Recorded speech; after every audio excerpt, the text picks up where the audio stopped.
Okay. Hey everyone, welcome to Q&A Live Crypto with me, Heidi. You may know me from a YouTube channel called Crypto Tips, or maybe Twitter from Blockchain Chick. I also have a couple of founders with me. I have a man who goes by Vortex. He is the founder of the CryptoCast Network. Hello, Heidi. How you doing? Doing great. How are you doing today? Very, very good. Excited to start taking some questions from the audience. Very cool. And we also have today another founder, the Will Pangman, the founder of Badger Labs. Hi, Will. Hi, Heidi. It's great to be here with you and Vortex. And yeah, the Q&A format for a live YouTube show is awesome. So it's a great idea, and I'm hugely excited to be a part of it. Yeah, for sure. Sorry, I'm going to have to do a little disclaimer here. I am in Bali, a place where there is lots of noise, so I apologize if that's a little bit of a distraction. So that's what's happening here. So today, it's the very first episode of a show that's kind of here to facilitate newcomers to cryptocurrency to understand and have a chance to ask questions for people like the founders here, Will and Vortex. So just to kick us off, maybe let me see if there's any questions here. Oh, no. Oh, okay. Well, I have a question already about the Bitcoin Cash hard fork. Would we like to start with that? Yeah. The question is, what are your thoughts on the upcoming Bitcoin Cash hard fork? So maybe I'll let Will go first, but just so you guys know, we do have some other questions too that we're going to get started with when there's no other questions right now. So we'll let Will go ahead and get started. Will, the question is, what are your thoughts on the upcoming BCH hard fork? Yeah, it's interesting. So there's a lot of fragmentation in the blockchain space, just period. And anyway, each of these blockchains are their own ecosystem, kind of. And now we've seen with what I think I'll call the money creation bug that bites you, and you get this venom in you that makes you want to create your own money. You can do this in a number of different ways. So what's interesting is that we're finding all these different ways that you can do this with blockchain technology, crypto in general. One of the ways is forking, and it's interesting to see some of the political reasons and the choices made about different ways of forking and things like that. So that's a cool thing to see. This is a cool experiment to watch. And of course, as a bystander to BCH for the most part, myself, I've always been interested in how the storyline will evolve with that group initially kind of circling around Craig Wright, who makes dubious claims of being Satoshi and kind of sits on the fence about that and is very vague purposefully about that, and just lots of red flags around him. That storyline evolving and coming to some conclusion or set of conclusions or climax or whatever has been interesting to me just as a long-time participant and observer of this space. So those are my thoughts on that. I'm not very controversial on this topic. I think, we're going to see this all unfold together, and people are making predictions. It's all fun and everything. Again, this is all happening for the first time with new inventions that humankind has never really experienced before. So seeing it unfold like a science experiment is what interests me. And and then the storylines as well. So all of the people who aligned around Bitcoin Cash and there's a lot of well-meaning people involved with that community. There's clearly bad actors involved in every crypto community for every coin of choice, or your fan coin of choice or whatever.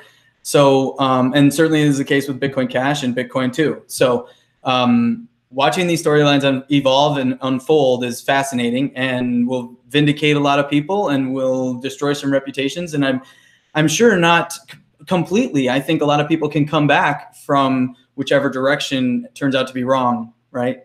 And resurrect their reputation. This is a reputation game long term with whatever identity you're putting out there, like Vortex or Will Pangman or Blockchain Chick, So that identity is, getting attached to all the things you do, and more we're moving to this meritocracy. And how do we decide what happens in these meritocracies? Do we fork them and stuff? So yeah, let's see what happens with the BCH fork. It's very contentious over there, I see. And hopefully, yeah, I hope not too many innocent people get hurt in that.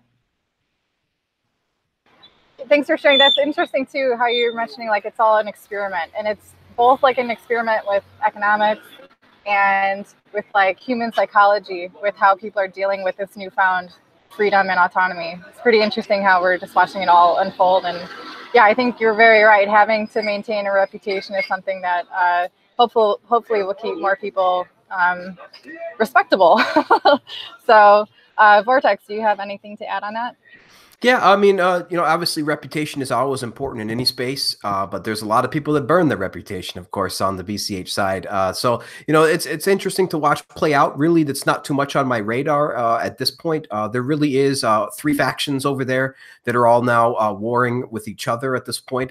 You know, this is what happens. This is what I predicted, that BCH would essentially splinter infinitely. Because of their founding structure, right? Their founding beliefs. The reason why they left Bitcoin is because they didn't want to play by the rules, right? So people who don't want to play by the rules are always going to eventually leave and continue to leave and continue to leave. And so that's what we're seeing, is that they just leave, you know, when things get tough. And over here, you know, in Bitcoin land, we're kicking ass, right? We have Lightning Network, we have Schnorr signatures on the way. People are doing crazy privacy stuff with Taproot and Graph-Root. You know, Peter Woolley is on that. So we have a lot of interesting stuff coming down the pipeline. But unfortunately, you know, on the BCH side, they're mostly just kind of warring right now between the factions, of course, with, you know, between Jihan, Roger, and Fake Satoshi over there. It's a real mess. And, you know, they're going to be forking in November, which probably going to be forking into 3 different chains. So not a whole lot more to say on that. It is unfortunately just a whole lot of people believing in incorrect economic theories, but that's to each their own, right? Interesting.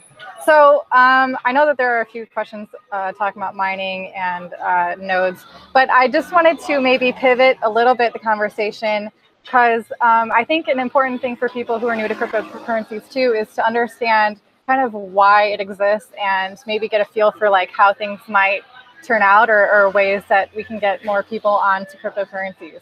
So for the past year, I focused a lot on trying to understand, you know, like the roots of Bitcoin, and from the very first time that Satoshi posted the white paper or his proposal of Bitcoin onto that anonymous mailing forum, to now we have, you know, Tim Draper making price predictions and this being mentioned on CNBC. Bitcoin has changed a lot, and a lot of that has to do with, you know, mainstream media and stuff. But I guess my question here is like, what is it going to take? A lot of that speculation also is about price. So it's kind of gotten away from like the core values or the reason why Bitcoin, you know, was invented. So I guess I'm wondering is like, what do you see the most likely scenario for mass adoption to come in? Is it the potential to make money, or is it going to be because Bitcoin is a tool that people are going to need in the future? Will, can you answer that one for me? Sure, yeah. Well, like most people, I think it's inevitable. Most people in our community, I should say, most people that I interface with in this industry, you know, we believe it's inevitable. But I think I have a different reason than most for that feeling. It's really comes down to the math. You know, I think what's designed in and embedded in Bitcoin's supply schedule, you know, its inflation or deflation curve, you know, the decay of the issuance of the coins themselves through mining. That alone, because Bitcoin has some basic conditions that make it attractive as kind of hard digital money, as we saw from the very outset of 2009, it attracted a lot of people who were looking for something like this or had been working on it for a decade or more. And so it had these precursors that were attractive, and then it had this, you know, the double spend problem being solved, as well as this predictable issuance schedule that was decayed or deflationary over time. So that will create supply shocks, that something that's already attractive will just become more, you know, FOMO or Streisand effect around it, right? As people talk about it, because it is that digital scarcity, right? So that's going to attract people, and then it'll attract more people with the story, especially during the periods immediately leading up to and for about a year after the supply shocks, which are the halvings, right?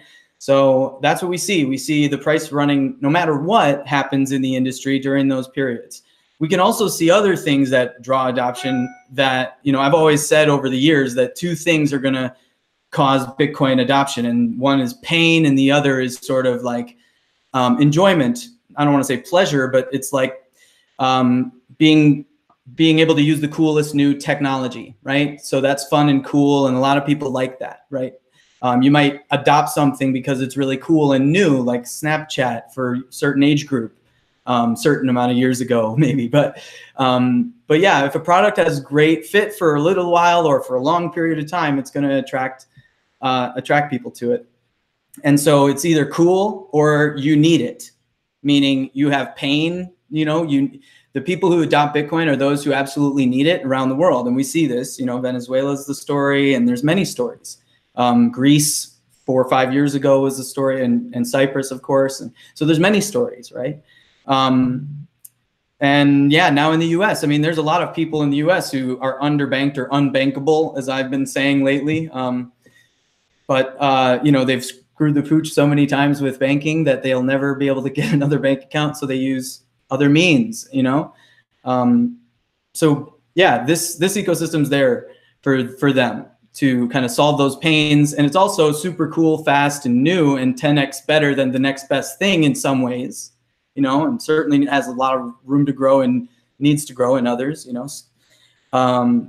But yeah, so those are the three reasons. I think mathematically it's destined to succeed for adoption for those reasons. And then also, there's people out there who are hurting and need it, and there's people out there who are cool and want it, or who want it and it's cool or whatever. Well, if they're cool and they want it, then that's awesome. So Vortex, do you have anything to add there, or what are your thoughts on what's going to spur this mass adoption that we're all so looking forward to seeing?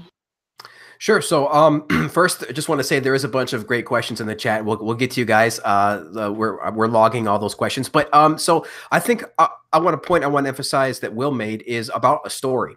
It's really important about the story. The story is what it's all about. The story is what drives these global changing technologies, right?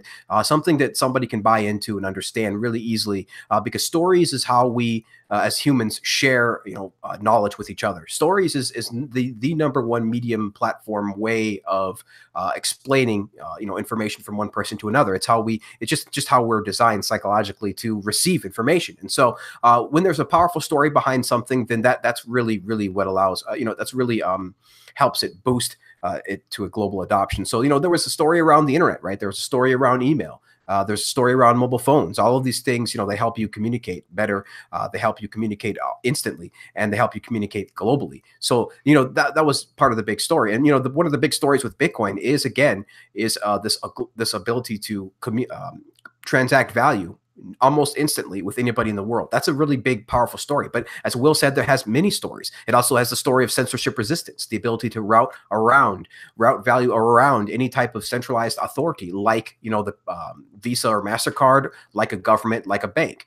That's a really big win for many people in the world. And then, it has another story of it being sound money. It has a limited supply. This is hard money. This is money that can completely, when faced one versus one, just destroy any type of fiat currency that goes up against it in time. It's only a matter of time. So, we've seen hard money go up against soft money before. And of course, every single time hard money wins. This is where we get these terms of this money. And so we understand that sound money is something that we can, save in. And so that's really another big point is the ability to save money in it. So this is another story is being able to have an unconfiscatable asset, right? The ability to store your wealth in something that can't be deflated away by, again, a central authority like a bank, like a government.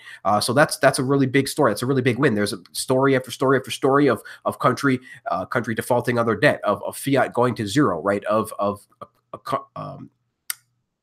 a leader just completely destroying and devaluing their currency at the expense of their citizens, right? At stealing millions and millions of dollars of wealth, of people's savings accounts, people's wealth, people's hard-earned value. Now we have something that can actually store that. And so that's another powerful story. So really, what's going to make this go, mainstream is all of those things. Because remember, all of these things are happening simultaneously, because Bitcoin is a store of value. It is a medium of exchange and method of payment and unit of account, all simultaneously. It is the world's most sound money. So it's really difficult for people to understand sometimes, because they always try to put it in a box. It's like, Bitcoin is a payment system. Oh, well, then then why aren't we competing directly with PayPal? We're not, right? Bitcoin is competing directly with gold, right, and other digital assets like that. So people think that it's all these different things, but understand that it is all these things simultaneously. That's the big point I wanted to make, is that Bitcoin continues to evolve,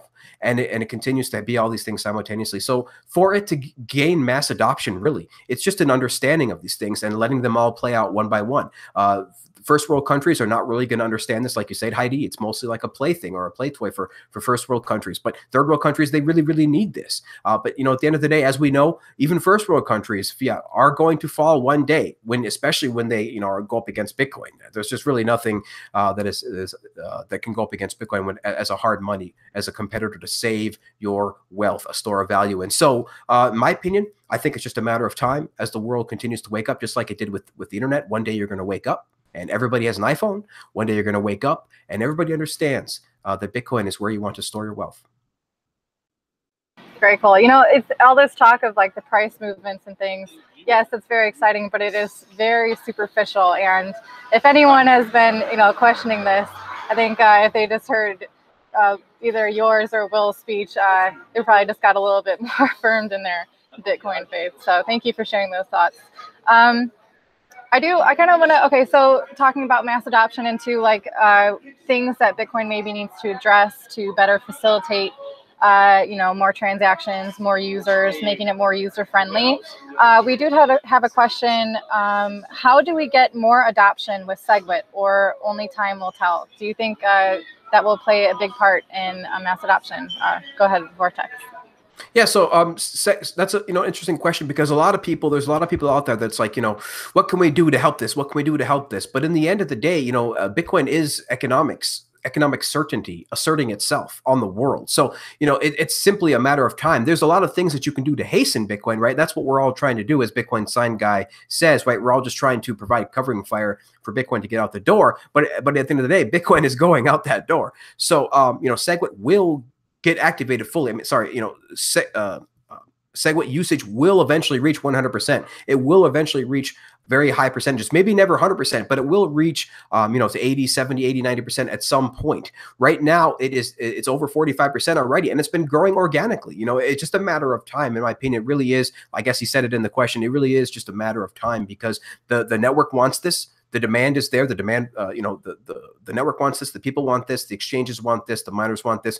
This is something that's really, really important. Ecosystem wide. That's what's really important about SegWit. So it just takes time for people to adopt. I mean, this stuff isn't super easy. We've seen smaller companies, pivot pretty quickly to be able to adopt SegWit. But again, larger companies, they take longer. And then of course we have some companies that are sort of holding off for political reasons, right? Like BitPay still haven't activated SegWit. Don't know if we're going to see them anytime soon activate SegWit. In fact, that company will probably go out of business before they activate SegWit. So, in my opinion, really, it's mostly just a matter of time. The network is churning away. The ecosystem is growing and evolving, and people are working diligently to implement SegWit.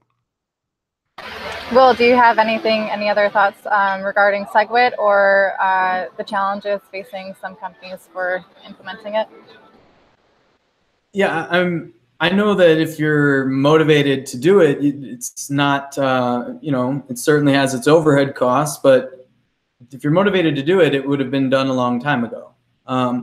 So there are a couple big companies who are still holding out, as Vortex pointed out. I think once those companies adopt it, and I do think they will, that's where I guess we disagree, but I do think they eventually will.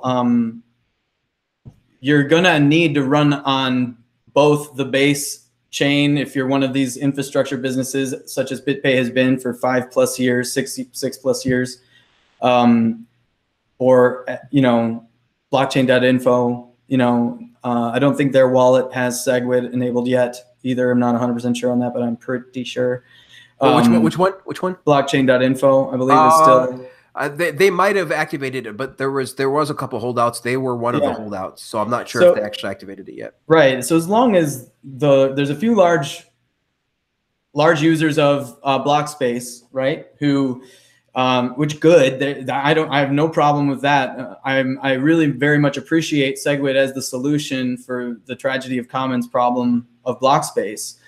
I think it's great, and it enables all these other things, right? Which again, I think will be business opportunities running on the additional layers, layer 2 and above, or layer 2 and other side chains and things like this. Those are business opportunities for any infrastructure business in this industry. You know, any of the main players, any of these large companies, well capitalized, should be still very well capitalized as Bitcoin appreciates. Many of them are, you know, have added years to their runway. So I think they have all the resources they need to execute, and one of their paths of execution will eventually be SegWit, if it isn't very soon.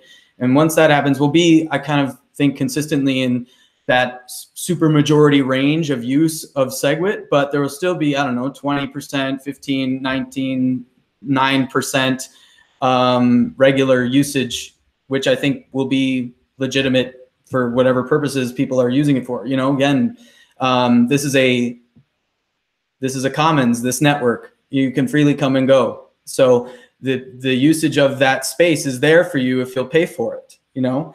And it's, you know, so again, anyone should be free to do with it however they want. I'm back in the day, Satoshi Dice was ridiculed pretty heavily for its spamming of the blockchain. But Satoshi Dice was one of the main things that helped Bitcoin grow to what it is today.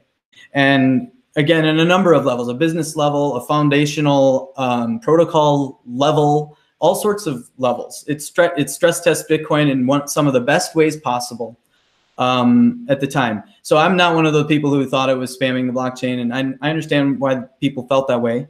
But again, these are boundaries that need to be pushed, and they teach us lessons as quickly as we can learn them, hopefully, and then we adjust and as a group. And that's what's been beautiful to see about how well aligned the incentives are around Bitcoin itself, that developers, miners, businesses, entrepreneurs, and just plain old users seemingly find ways to reach that 99.999% consensus, you know, which is unheard of in human organization, right? So it's really cool. Yeah, I think SegWit adoption is going to happen to a certain level, and whatever level it isn't, fine. Thank you for that answer. I do want to address one question that is, you know, hits on a pretty newsworthy topic, and that is Eric Voorhees and Shapeshift and how they've chosen to now implement KYC.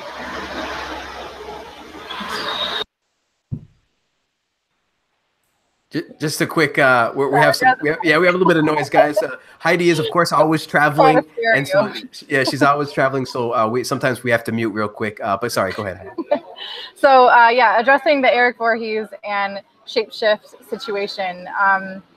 What do we think about? Because Shapeshift, you know, that was like one of the very popular decentralized type exchanges, and now we're seeing how. Well, I think it's interesting because we're seeing a perfect example of how when there's one person in charge of a decentralized system, they can be pressured to, you know, have to bow down to regulations or suffer the consequences. So that's my take on it. It's an example of how any kind of a centralization, even if it's the founder or a CEO or something of a company, it's a weakness. So Vortex, what's your thoughts on that Shapeshift and Eric Voorhees situation? Actually, I'm gonna let Will go. I'm gonna see what Will thinks of this, and I'll go out because it was Will went last.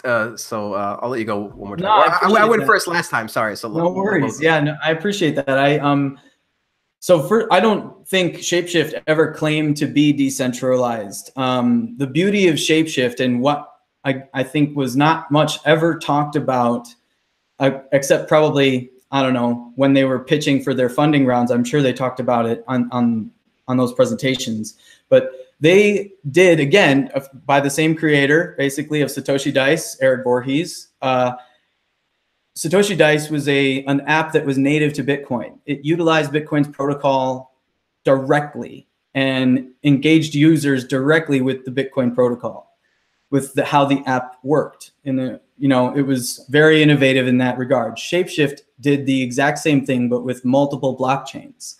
So it allowed users to connect asset to asset, again, blockchain native or native to the, using the protocol. So of course no accounts are needed because you have the public private key cryptography with the addresses. You can directly, share some QR codes. That's it, right? And they just created a fantastically beautiful user experience around that, right? And Growth hacked it incredibly well. So Eric is one of the best product people, not just in Bitcoin or blockchain industry, but in all of tech that I've seen in my time as a tech entrepreneur in this space. He's one of the best product minds out there, especially for Bitcoin. He understands it so well. He can make apps like this that are directly native, right, to the protocol, right? So that's awesome, I think. And it wasn't decentralized. It was accountless, and that provided a layer of consumer protection. This is what Shapeshift always argued. The consumer protection that they provided was that they didn't retain all this treasure trove data of accounts. So now they are saying it's going to be mandatory for them to do that. I guarantee you they don't want to do that. I guarantee you. There's other reasons that you can create an account system that's opt-in, and that should be that way. If you want to create features that require more personal identifiable information to enable for the user for whatever reasons, then that should be optional, right? But we don't live in that world. And, Eric is a family man. Eric's a US citizen. Eric is taking care of a lot of employees very well, I might add, meaning he's a great founder. I mean, he's built a fantastically awesome cash flow positive company in this industry. I mean, just look at Shapeshift and the companies that they've acquired and what they're planning. You can see what they're planning just by looking at what they have in their product stack. Just look at it, study it for like 5 minutes, and you'll start to get it if you think about this industry even for a little bit. So this is, as Heidi said, one of the tragic realities of the world we live in and the kind of disruption that this technology brings. So Eric is going to take these licks and keep on ticking because that's what he does. He knows he's going to get a licking from the community on all of this stuff. And, there's a plan, I think. I would trust that there's a plan. And that in spite of having to KYC because of regulatory pressure, continuing to build the businesses that he's building is still going to provide financial sovereignty to the individual directly doing business with Bitcoin's blockchain or other blockchains that are open and, let's say, have sufficient liquidity, I guess, for the case of Shapeshift's products. And yeah, that's going to bring people into this open financial ecosystem that all you need is an internet connection to access. So again, I don't want to be extremely judgmental of the betrayal of Eric Voorhees or whatever. I don't think that's what's going on at all. It's pretty clear that this is a reality of being public in this industry. This is one of the reasons why Satoshi left. So Satoshi was smarter than Prometheus for handing down, giving mankind the gift of fire. And again, unlike Prometheus, he was smart enough to disappear and isn't chained, right? So, yeah, so clearly, right? We all agree that probably Craig Bright isn't Satoshi, okay. So, and we still don't know who that is. Maybe Julian Assange knows, that's the rumor, right? But whatever. Maybe the NSA also knows, maybe that's the rumor too. Who knows? But nobody really knows. And it doesn't matter. So, and what matters is we have creators in this space that, we all need to go to bat for, because look at what's going on with Ross Ulbricht, right? This is a guy who was an entrepreneur. He is only convicted of nonviolent crimes, yet he's serving double life, right? And everything that was scary about what he supposedly did has been thrown out and completely disregarded, completely to this point. And not only that, but there's coins that are attached to some of those Silk Road wallets, large fortune actually of coins that are on the move. And Ross hasn't had access to internet since he's been incarcerated. So how is this happening? there's, you know, so again, we have people that we need to stand up for alongside, again, as they build these products. And people are going to freely choose to not use Shapeshift or whatever. And there better be more decentralized options like BISQ, you know, all these other, you know, I hate to say decentralized exchanges because these aren't decentralized, right? These DEXs aren't really decentralized. They're easily targeted, easily shut down, easily KYC'd, easily oppressed into the regulatory capture, right? And again, I think you can still grow quality business and still create mass adoption waves and still help a lot of people into financial sovereignty and on that learning curve, even if you're within some regulatory capture a little bit. Even BitMEX is somewhat in that, and even Binance, you know, Binance people think is this unregulated exchange. They have restrictions for specific reasons so that, you know, they can prove that they're not aiding and abetting crimes and terrorism, blah, blah, blah. They still have restrictions, right, that they impose, a risk model that they adhere to. So sorry about the long speech here on this answer.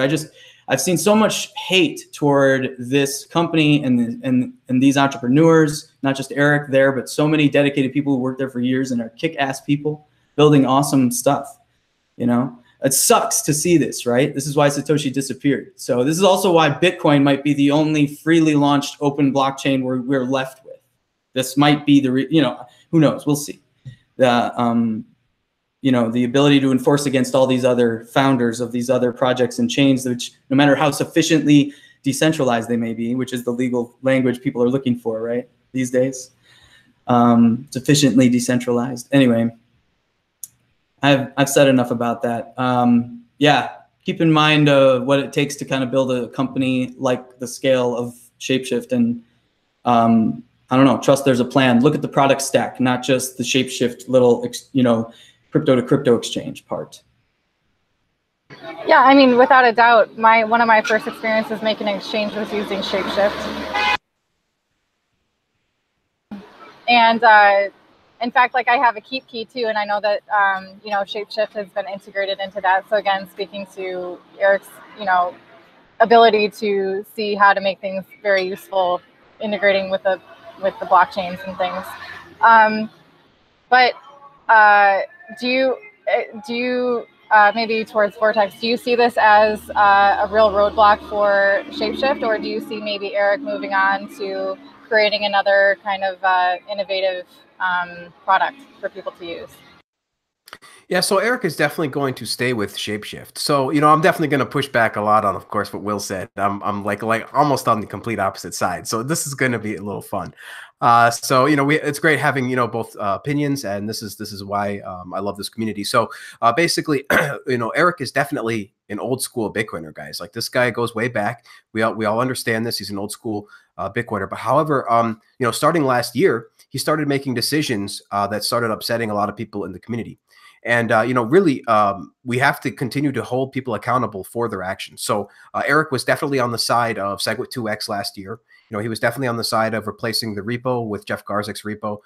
You know, whether he technically understood that or not, I'm thinking that he does, because as Will pointed out, he's a pretty intelligent person and definitely a savvy business person. He's been doing this for a while. But I also have to push back on what Will said, because Eric does not live in the U.S. and nor is his company in the U.S. You know, nothing. Literally, he you know, completely left the U.S. many years ago to do with tax information.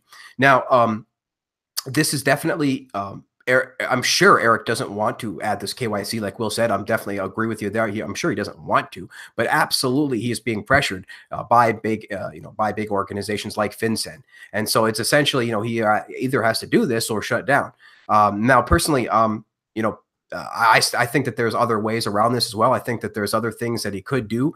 Maybe he would have to change the business model, or maybe he would have to change the company. But he clearly doesn't want to alter the company in any way, you know, other than complying with what these people are asking him to do. So I believe that there's definitely a way he could have changed the company to still comply, yet still not require KYC, but he is clearly wanting to continue to grow the business and keep it and get it larger and larger and larger. In order to do that, he's definitely going to have to comply, because as Will said, he's already growth hacked this thing. This Shapeshift is already huge at this point. It's a kind of massive in the industry. So if he wants to stay massive, at least the way he's doing things now, he will have to comply with this KYC. Now, personally, I really dislike the fact that this company is going KYC. As I said, I believe that there's other alternatives, other ways of doing it.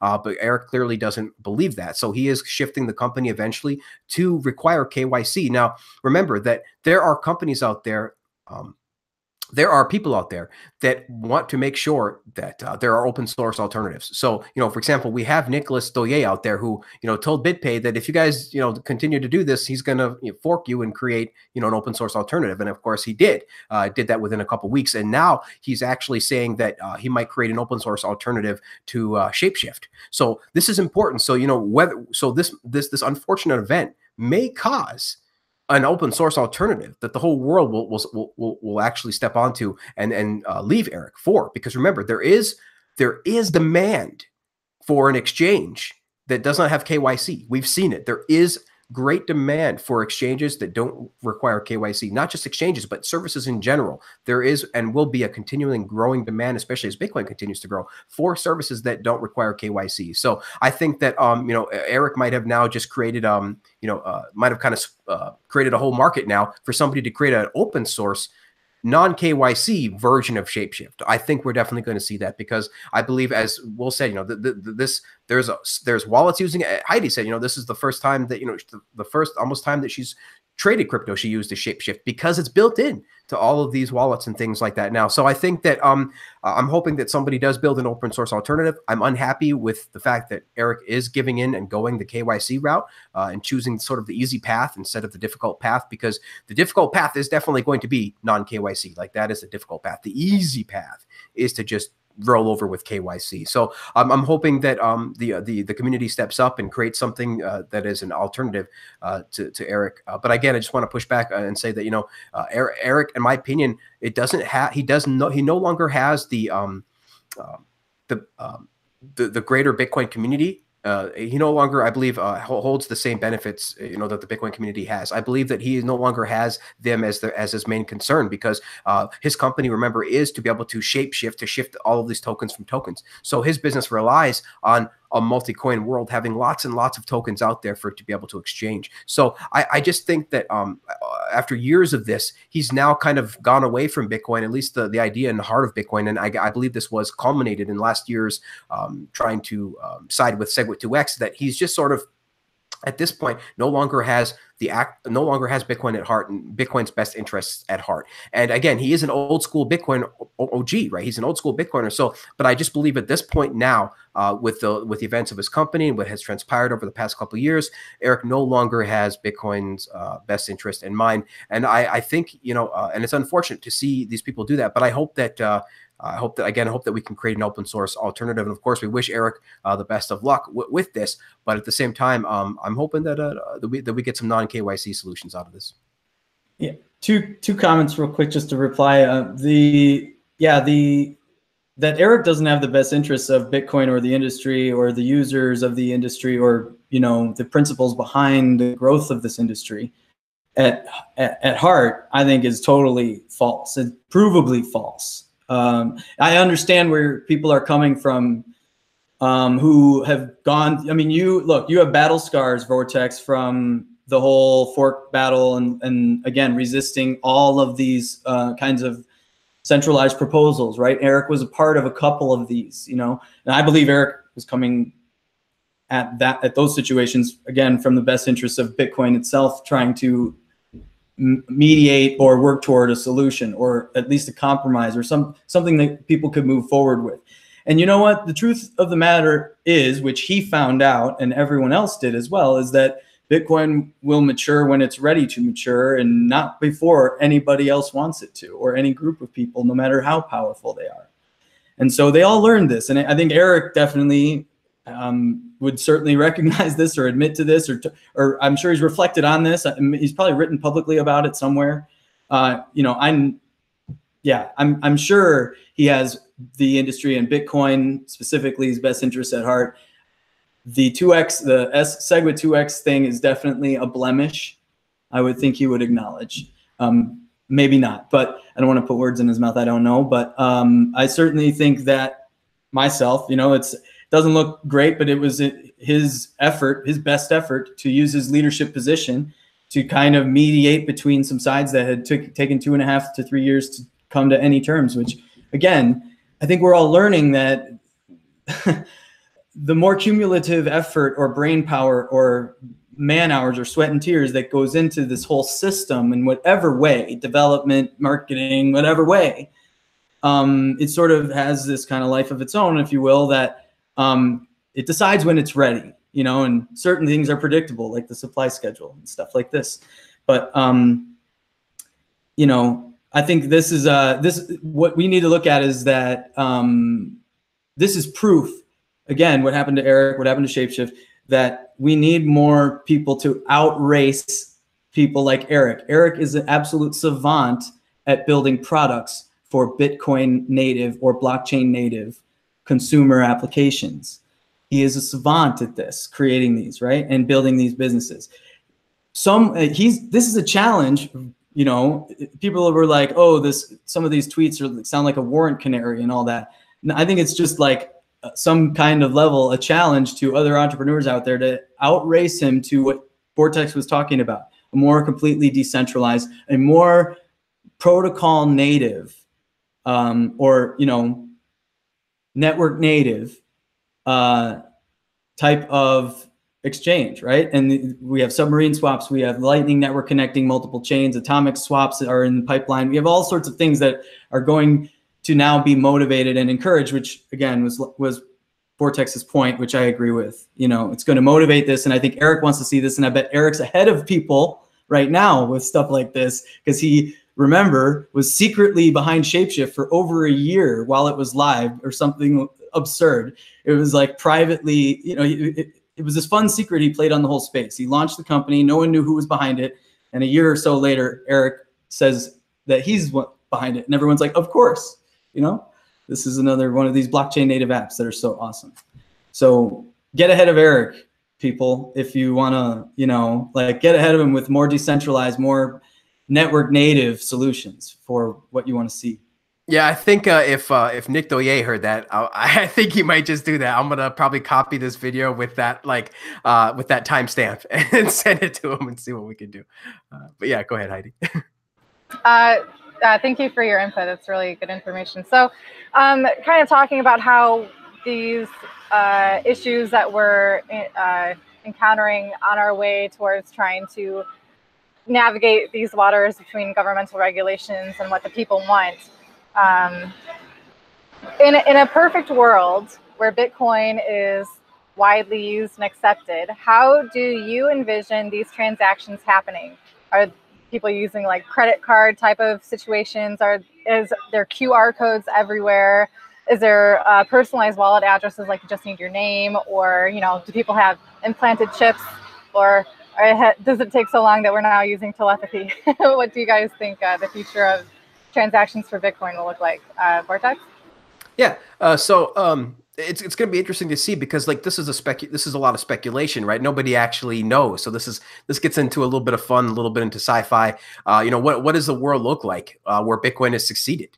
You know, it's really interesting. And the closest kind of examples we can have is basically with the internet, right? That's the closest we can continue to draw analogies from to Bitcoin is really the internet. There's nothing else that's quite like it. So I think that it's going to look a lot like what happened with the internet. So what did we see with the internet? Well, first we saw nobody using it, nobody understanding it. It's geek culture. It's just for the geeks. It's people are going to go look up something on their computer. Right. It was just this foreign, this external third party kind of thing. And then we started seeing some mainstream advertisements, like the famous Jeff Goldblum ad for the Macintosh, and talking about what's this email thing? Everybody's got to get this email. You heard about this email thing. You want to get on board with this because everybody else has this email thing. And so, you know, we started to see the narrative change around again. Remember, I was speaking about earlier about the story. The story is what's important. We started seeing the narrative change that we need all to get on email so that we can be globally connected. That was really the story with email, so that we can all be globally connected. You guys got to get on board, because this person can email me, but I can't email you. Why can't I email? You got to get on board with this global community. And so that was a big narrative behind email and the internet. So that started to take off. That was great. And then what did we see after that? We saw that it was then built into not just our computers, but into every device that we started inventing from then on out, right? So from mobile devices like Palm Pilot, and finally got into, more sophisticated devices like the iPhone, but the internet was there. It was there in all of these devices, even if it was in a primitive form, right? Because we used to have something called the mobile web that was a scaled down, almost text only at some point version of the internet. So that we started, using as well. So that we could use the internet on our mobile devices. But eventually we scaled that, and so again, so what we see is this: we see a story of evolution. We see a story with evolution with almost all of these global changing technologies, with PCs, with mobile, with the internet. They continue to evolve, they get better, they get easier to use, and then we start shipping it around the world, and more people around the world start using it. So now we have this state where we have more, cell phones out there than clean water. Like that's how fast this global phenomenon of mobile cell phone and mobile internet sort of caught on. And that's not slowing down. That's continuing to accelerate. And now with Bitcoin, I see Bitcoin playing out very similar to this. I see Bitcoin being slow and sluggish right now. We're using command line interfaces. We're using these really long addresses. I see it being, I see it very, very early days mirroring the internet in early days. Like Andreas always says, you used to have to download and compile your own email application to be able to send email. And now, of course, we can just swipe. So I see it as in the future, I see Bitcoin being built in with some kind of hardware chip that will be your secure hardware wallet device into every single device that you have. So there'll be a secure hardware chip that is maintaining Bitcoin in your television, in your mobile phone, in your computer, and you'll be able to send to all these devices seamlessly. We won't be worrying about these long addresses anymore. It'll look a lot like the internet. It'll be just like sending an email is today. Really, really simple. Type in somebody's name, type in the amount, and send. And really, we kind of have the UI down. Like we have PayPal, we have mobile banking interfaces. We have the UI down. So that's not the hard part. The hard part now, of course, is building the decentralized, making this decentralized, right? So in my opinion, we have the UX down already in other systems. We just have to mirror that over the top of Bitcoin. So it's just a matter of time. So what you're going to see then is Bitcoin look just like everything else. In fact, a lot of people might not know that they're using Bitcoin because they might be using dollars, and behind the scenes it's shifting to Bitcoin, then to shifting to another currency, and then into their final currency, which might have been euros. They're going from US to euros. Maybe Bitcoin and Lightning with something in between. But that's how it's going to play out. It's going to be invisible in the background and everywhere at the same time. It will be the internet of money. Anytime you transact value, it's going to be using Bitcoin. And I see it playing similar to the internet, where the internet, all the phone companies eventually became internet service providers. I believe that most of the banks, most of these financial institutions, will all become Bitcoin service providers. They're going to be able to provide services over the top of Bitcoin, which are mostly very similar to the previous services they provided, but now over the top of Bitcoin. So it's much more secure. It can't be manipulated as easy. People hold their own private keys and things like that. So this is how it's going to play out. It's going to take years. It's going to play out over decades. But I really think by 2028, at that point, it'll pretty much be over, and it'll be just like talking about the dollar. It'll be pretty boring. Those are some pretty interesting points, actually. It's kind of like people are going to be even more kind of further removed from their money. People the older generation, they can't even really relate with credit cards. Yeah, it's another layer of abstraction, right? So this is like the most abstracted version of money that we have. It's like the fifth version of money that we've ever created. And so it is the most abstracted version that we've ever had. Everything else we've been holding in our hand. This is really the first actual, global money that is truly digital, and not just like in some computer, actually truly digital and truly scarce. Will, do you have anything to add? Maybe how people are going to be earning money with Bitcoin and things like this? How that's going to maybe shift how people think about money? What are your thoughts on the future? Yeah, I thought Vortex gave a great breakdown of some UX evolution that can happen in the space, and I'm a big fan of heads-up displays as a UX. So a contact lens, or all kinds of cool stuff. I see that kind of stuff happening. But more directly to your question, how are people going to earn money? Well, there's all kinds of technologies out there that are disrupting the way people are going to earn money. And I think, thankfully, blockchain, Bitcoin itself, blockchain tech has come along and allowed people to. It's this kind of steam valve. It's going to allow us to build this financial layer of interconnectivity, internet, and allow for any job displacement that may happen from artificial intelligence or other automation technologies that are out there disrupting jobs. It's going to give people new avenues to directly interact with technology for money that's needed from human beings, and not necessarily these dystopic visions of like being a battery plugged into the matrix. But like those are the computers. Like look at the mining. If you've ever been into a mining facility for cryptocurrency, there's your matrix right there, So yeah, I think what human beings are going to be doing are earning money directly from the blockchain, if you will, doing things on Lightning Network, running their own node, conducting a specific app kind of service, and that's kind of all built around a node on the Lightning Network and things it does, or interconnecting a bunch of nodes and just optimizing routing and doing that as a business. I'm doing a lot of testing and building around that right now, creating a lot of Lightning nodes, just so many different cool things that are just blowing my mind actually about how much opportunity there is for just an average person who wants to buy like their own Raspberry Pi and set it up themselves as a little home project, or go, get from Casa Hodl their new product that is a onboard Lightning node plug and play off the shelf, and have a lot less headaches setting it up probably. And then again, there will be software packages that teams are releasing. Badger Labs intends to release a bunch of these that are going to allow you, to package up things Nicolas Dorier is building and and others, things we're building, and give them to people, allow them to run their own essentially mass pay donation service or lottery, or obviously like a payroll app for any small business on top of a Lightning enabled QuickBooks automated accounting app, or there's all kinds of things. So there's a bunch of ideas that you can steal and just go build them on the Lightning Network and make money building the software and sharing it, monetizing that, because we can monetize open source software now, right? So we can earn money directly from computer protocols now.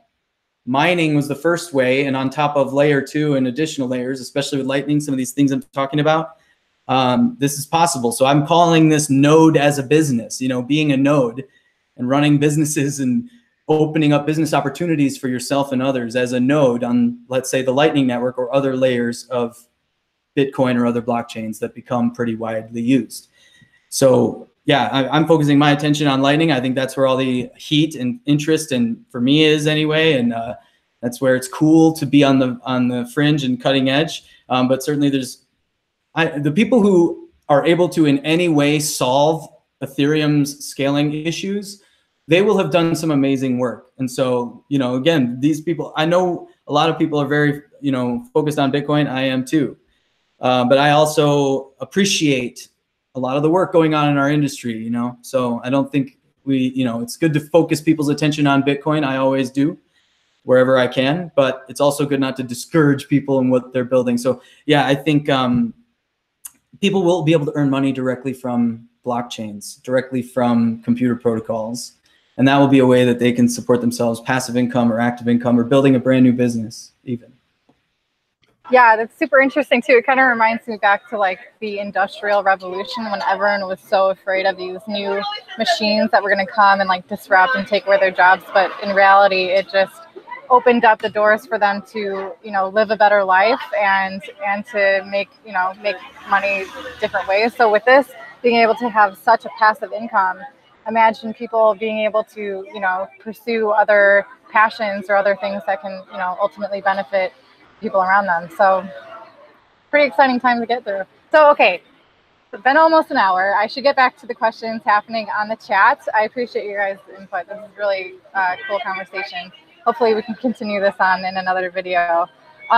Let's see, there was lots of talk about real quick, while you find a question, Heidi, I want to ask Will, so you said that your company is making a Lightning node, just like the Casa Hodl, and so we can buy it? Well, there's a lot of, I don't want to blow the cover, but there's a lot of stealth Lightning projects that we're working on at Badger Labs. Okay. Things that involve creating new financial primitives on top of layer 2 of Bitcoin, Lightning, new financial primitives, and swap marketplaces for these that are decentralized, ideally, long run, as well as things that are very ground level, like Lightning operability for end users of specifically unbankable, as I've been calling it, you know, that section of the population, those folks who are even in Western nations or first world nations, the United States, and are unable to have any access to banking.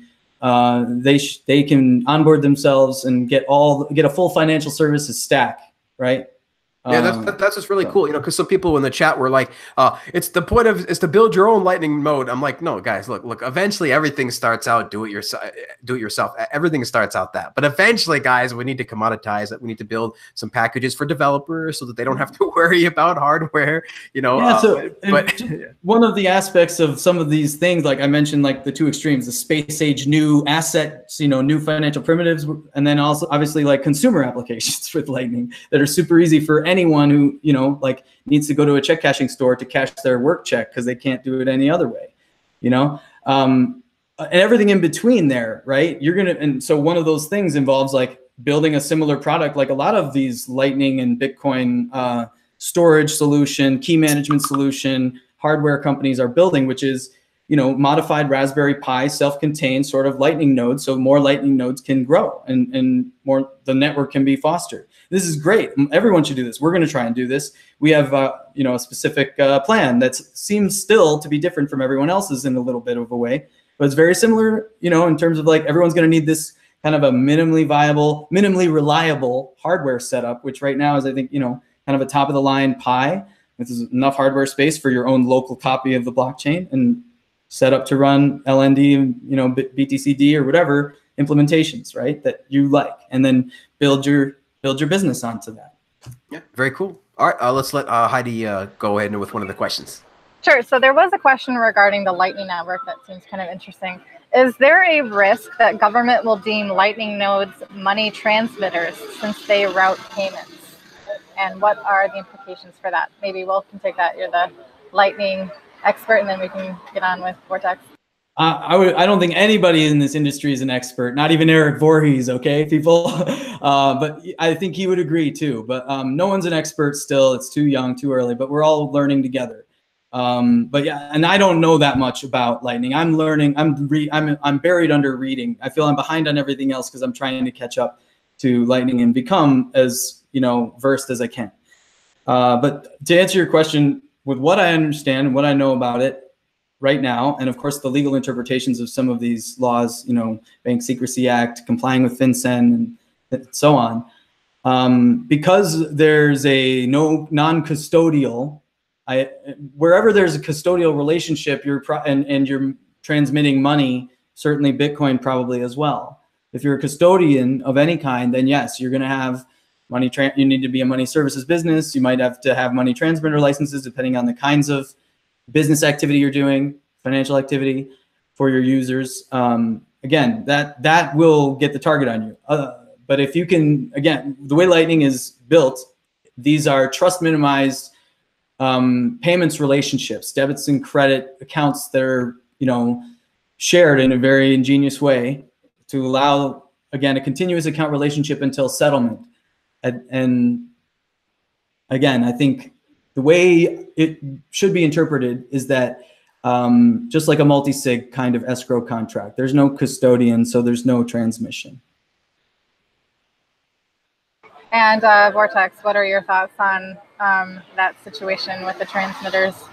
Yeah, it's really funny that this actually would even kind of come up because it shows a complete lack of understanding of how the underlying fundamentals of Lightning work, right? Which is the fact that it's literally just transmitting data, just packets, and it's passing encrypted packets. So it's the equivalent of a Tor node, you know. And last time I checked, Tor nodes are not illegal. It's literally just passing encrypted messages. That's all it's doing. Every node only knows. They don't know the amount. They don't know the source. They don't know anything. They only know where the previous hop that it came from and the next hop it's got to send it to. So there is, you know, and not just that, but we're, you know, as Will said, they are essentially just signed Bitcoin transactions that haven't broadcast to the network yet. So, they can actually go through multiple Lightning nodes. Like a single node is not, for example, just passing it could be passing pieces of a transaction. It could be passing pieces of multiple transactions. Like there's no way to know. So it is just, encrypted information that is passing, no different than like a router or a Tor node. So it's absolutely unenforceable to make it, to somehow of making it a money transmitter license requirement. That's unenforceable and an impossible thing to do, because again, the node itself is completely encrypted. Nobody knows anything about what's going on in there. Again, only the sender and the receiver have any idea about information within the channel itself. So again, this is I love the analogy that Will just used, but since I forget it, I'll use my own analogy again, which again, guys, it's simply Lightning is just a network of unsigned Bitcoin a network of signed Bitcoin transactions, real Bitcoin transactions from real Bitcoin that simply have not been broadcasted to the main chain yet. So there's, again, just no way of enforcing encrypted transmission by default. It would be, next thing you have to do is you have to start making routers, money transmitter licenses, because they're transmitting bits from my Wells Fargo account. I mean, it's kind of a ludicrous thing, a ludicrous statement to really put out there. And it's unfortunate that some of the FUD has kind of lifted that statement up into more and more higher echelons of discussion. But at this point, I think it's pretty squashed. I don't know of too many people anymore that are really concerned with this anymore. So you're saying there's plausible deniability. Okay. One last question. I want to wrap this up.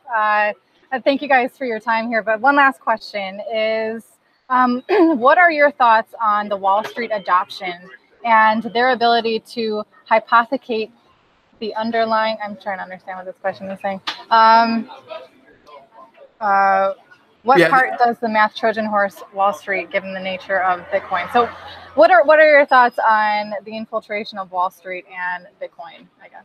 Yeah, so I mean, I guess I can go. So the person was, talking about the Katie Long discussion about how Wall Street can rehypothecate Bitcoin like they can with gold, and so they can control the price entirely, and all these things. But what it doesn't understand, what that article leaves out, conveniently maybe or not, is that and it's funny because Katie Long follows me on Twitter, yet she doesn't understand this. So basically, the spot price of Bitcoin is derived from hundreds and hundreds of exchanges. So it is not like with gold, where we have like a couple of ETFs that that's where we get the price from. It's not like that at all. The Bitcoin spot price, again, is derived from hundreds and hundreds of exchanges around the world. There's no way that a single ETF can control the price. And in addition to that, remember, this is physically delivered, at least the startup backed it, the ETF they were working on was physically delivered Bitcoin. So there's just, there's no way to create fractional reserve or control the underlying market asset price at that point if it is physically delivered. And yes, there's a bit of a delay. I think it's like maybe a day, but that's still, you can't, you can't control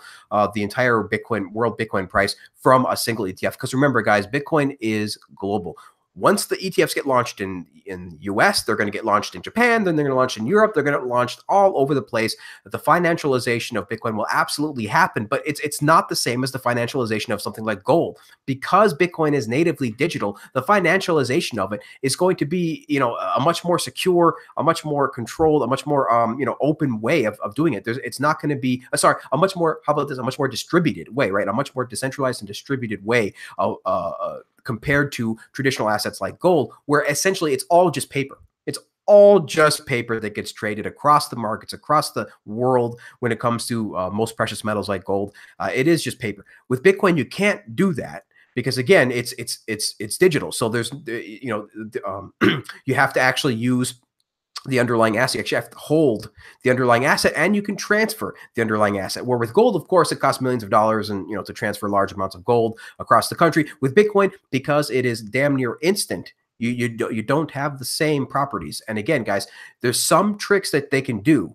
That Wall Street has. There's some tricks that they can do with futures and things like that. They got a couple of tricks, but this is a global asset, located on hundreds of exchanges across the world, with a huge underlying layer of hodlers of last resort, right, of people holding this asset. So it is entirely different. The financialization of Bitcoin will be far more distributed and decentralized than the financialization of everything else. And again, guys, Wall Street doesn't need Bitcoin, right?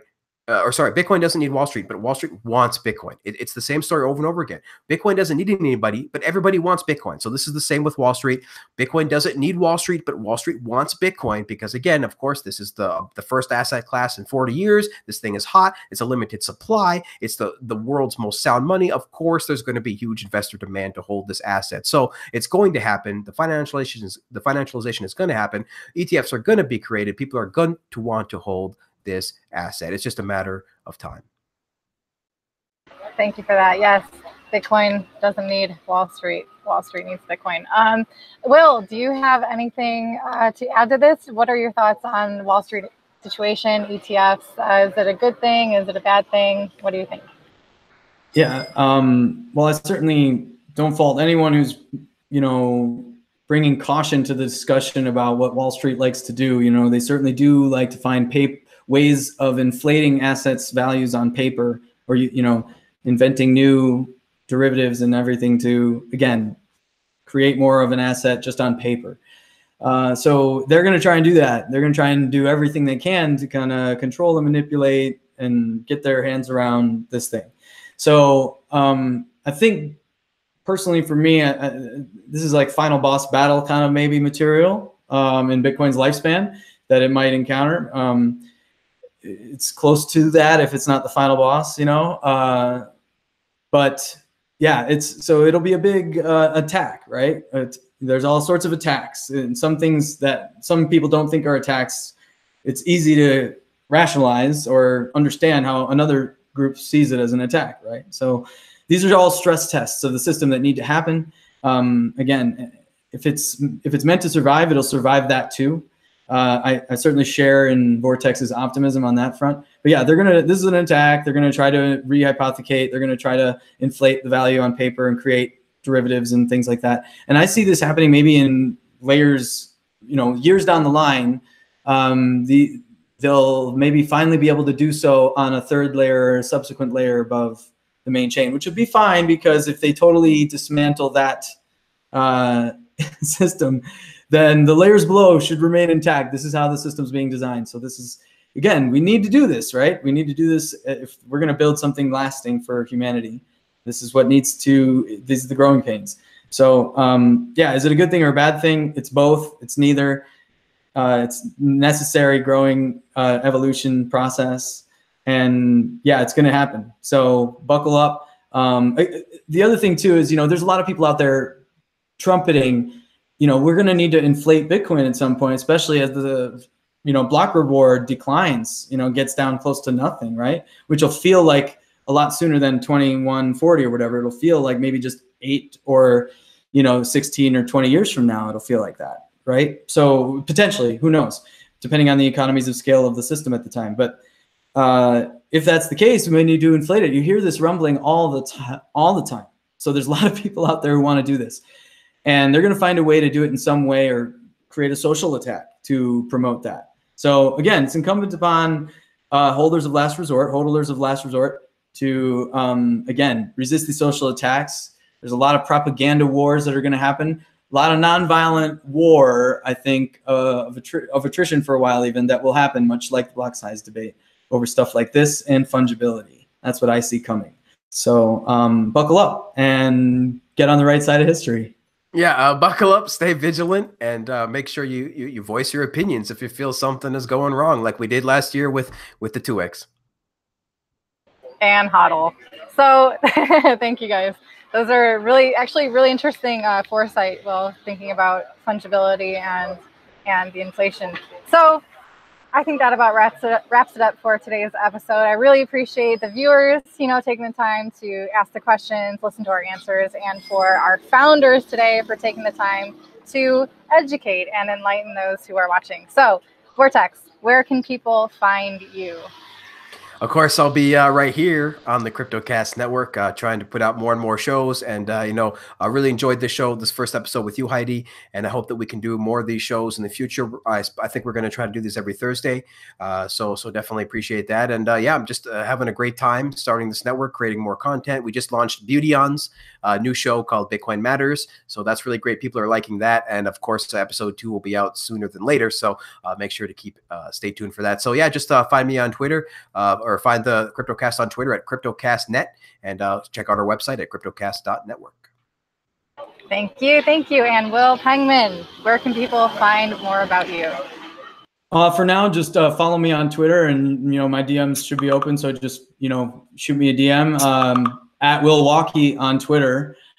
And there will be more about Badger Labs coming out real soon. We've been stealthy, and we're going to kind of remain stealthy on a number of things, but we're going to start to share what we're up to here in the Midwest. We're building a number of really cool projects. So keep an eye out for that. BadgerLabs.io is not live yet, but you can find stuff there probably in a short period of time, a few days probably. So yeah, thanks for having me again, guys. And I'm looking forward to seeing the rest of these shows and what kind of questions that people ask, Heidi. So definitely keep going. Yeah, for sure. I'm having fun practicing my live broadcasting skills. This is the first time I've hosted, so had a lot of fun. For whoever is interested, I have a YouTube channel called Crypto Tips, focuses on a lot of different things. And you can find me on Twitter at Blockchain Chick for some more antics there. So yeah, thank you everyone for being a part of the show, and see you next Thursday. Bye guys.